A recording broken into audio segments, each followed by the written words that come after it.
I love those words from Reverend Nancy McDonald Ladd. There's so many people who can say things much more eloquently than I ever can. So we're a few weeks out from the new year. How are those New Year's resolutions going? Maybe they're going really great. And hey, maybe they really do work for you. That's amazing. Good job. Maybe you're just taking a break. You're going to pick them right back up. It's all good. You're going to come back on the wheel. Or maybe you hate that I asked that question. I won't lie. I absolutely hate resolutions. I do. Hey, again, I'm not trying to yuck your yum. If they work for you, if they get you on the right track for the new year, if they feel refreshing and good, hey, fantastic. That's not how it works for me. Because often, New Year's resolutions for me are reminders of the people I am not yet. The person I want to be, or the things I want to do, or the ways of being I want to have or could have, if only 10 minutes a day I insert something there. Usually they remind me of all the ways I don't yet measure up to my own ideals of myself. It's hitting me a little hard this year. Maybe it's because after watching so much TV during Christmas break, there was the onslaught of diet ads or even diet pills or new prescriptions you could prescribe yourself to get yourself that weight you just could lose. Maybe it's the constant exercise programs or the commercialization of the shiny people you could be. Maybe it's just my own neurodivergency and it makes it really hard to set and create new routines or just to change.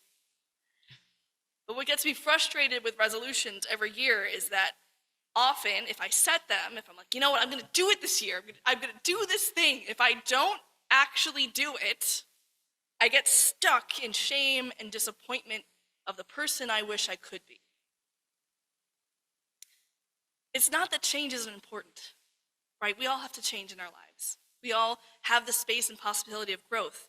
It's not a bad thing to set up resolutions or promises or aspirations, but what I am struggling with is how do I get there without setting up a trap into the inaction that will happen if I disappoint myself or others? The trap of shame and fear. And what I'm coming to understand, though it's hard to practice, is that an actual honest acceptance, radical honesty and acceptance and appreciation of who I am, as I am right now, both of myself and others, is actually the building block to change. And this is whether it relates to us as religious or belief systems, communities, or ourselves as individuals. I believe that acceptance actually is the foundation of change. Why am I talking about religious beliefs, though? Partially because, again, I'm trying to do too much in a sermon, but partially because of something I've learned from our Unitarian, Universalist past and beliefs. Something that myself and other religious leaders have been struggling with for a while, including Nancy McDonald Ladd of the book I just quoted. Right. You see, at least in our Unitarian Universalism, in our Unitarian heritage, Unitarianism is a progressive faith. Progressive here does not mean a political party. It means this understanding that we will progress, we will continue to grow, make the world better, that there is this trajectory that we are on that will progressively get us to a better, more just, more righteous, more loving space. It's part of the DNA of Unitarian Universalist beliefs. It's summarized in Theodore Parker's words that are often quoted by Martin Luther King Jr. The moral arc of the universe is long, but it bends towards justice. The sense of optimism for our future. I love that. I want it. It's a part of my faith that I adore. This belief in a brighter future, the knowledge that it's possible, the hope for what can be. And I also struggle with it sometimes.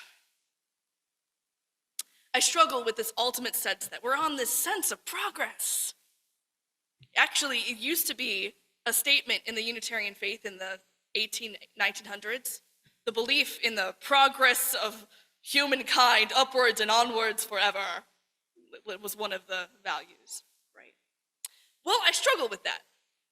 I struggle with it as a cisgender white woman standing in a bunch of legacies of progress or manifest destiny that has done a lot of harm to a lot of people, especially marginalized people of color or those who've been oppressed, right? I struggle with it a little bit as an activist, in which sometimes, not all the time, but sometimes in our political discourse or social discourse, when there are activists trying to center the harms and the injustices of now, there's, just wait your turn. We'll get to it. Don't worry about it. We'll get there. We're getting there. We're on a journey towards the better. Don't worry about it. Sometimes I struggle with this ultimate sense of growth as a person living in the United States today. There were particular rights, liberties that I took for granted maybe 20 years ago that I don't quite have anymore. I don't know, Roe versus Wade, Civil Rights Act of voting rights, a particular banning of books. It's just some things I didn't think we'd be there by now because of the sense that we were just constantly progressing towards the better. I'm a person struggling with this as a millennial who feels like I'm stuck in a land of broken promises when it comes to everything from our economy, debt structure, education. And I'm also just honestly struggling with this as a person, a human being, because guess what? I fail. I do. I fail myself. I fail the people I love. I hurt people. There's no way to be a human being and not harm other people. I'm especially aware of my ability to harm people as a person who sits in an identity that's white and cisgender. So when I sit with the reality of what is, and I know that it's possible to get to a grand vision, but how do I account for this gap without falling just into despair and shame and guilt and fear, the things that will lead me to inaction and not change? I believe the answer rests in our Universalist roots. Our roots that ask for radical acceptance. Universalism is our history that says you are loved just as you are, no matter what, which is not always easy to believe in. But resting on that love and that acceptance is actually the key to unlocking change and accountability and relationship. This is a radical acceptance centering love that says, you're human, and so am I, and that's okay to be human. It's an acceptance that looks at the reality of what is and shares in the lament, gives space for grief, gives space for despair, but knows that it doesn't have the final voice. It's a space of acceptance, a deep faith that acknowledges it's okay to rest for a minute. It's okay to be and be loved, and to try again the next day. Nancy MacDonald Ladd says this in the quote that we just heard. Hope is the possibility, not the inevitability of a better way. What does it look like not to think, oh, I should be perfect, or I have to be perfect? There is no perfect. There is no perfect. That's okay. We still have hope that we can be better anyway. This is what's important for me when it comes to thinking about change and why I hate resolutions. Because resolutions feed me into my perfectionism instead of loving myself into the change I want to see. And I find this both for communities and individuals. So for right now, I'm going to talk a little bit about our lovely, wonderful fellowship. I know not everyone here has been with us for a long time, but know that this can be translated to your communities, maybe nonprofits, home life, towns, etc. Far too often, I've witnessed congregations and fellowships that set dreams of who they want to be, which is beautiful. You all need a vision to building who you want to become. And sometimes it's based on the ghost of who they used to be. Remember that time when we had bigger families or bigger numbers or more people or more money? Sometimes it's comparing themselves to other religious traditions or communities that are really succeeding. Oh, look at what they're doing. We want to be like that. That's great. Let's do that. There's this then push to get bigger, to grow, to have bigger pledge numbers, to fix the problems. Maybe if we just fix all the problems, everything will be great. Everything will be solved. But you'll see sometimes the motivation rests in shame, fear, or anxiety about the future, or even disappointment about who we are now. And what I know is that any chance for us to do any of the things we want to do, whether that's fundraising, whether that's growing in numbers, rests on us being accepting, loving, and grounded in who we are.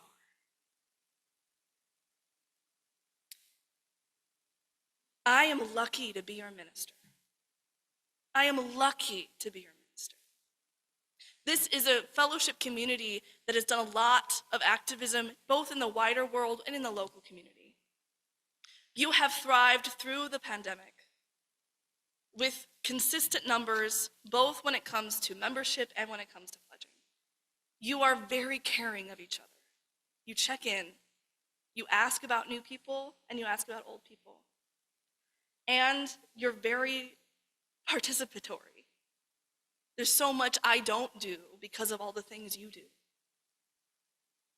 In a world that continues to create such divisiveness, that continues to create a religious voice in one particular landscape in the United States of basically either Christian or not, in a world that continues to demonize LGBTQ or marginalized identities, do you know how amazing it is to do this work with you? It's a joy, a gratitude, and a gift. Love that. Start from that place, and you'll be amazed at the change you'll be able to do. And then, of course, us as individual people. Celebrate who you are, as you are right now. Look, no matter how many times this happens every single January, I'm never gonna be the person that wakes up at 7 o'clock in the morning to work out for an hour every day. It's not gonna happen, okay? I've tried that for 5 years, it's not gonna happen.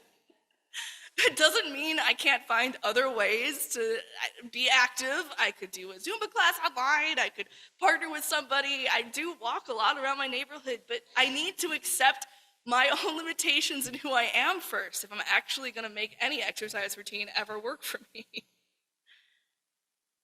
And I know that I'm not always happy with my body. I'm not. But this body got me through the pandemic. This body got me to where I am right now. I love my body. It is doing some really hard work keeping me alive, and I'm really grateful.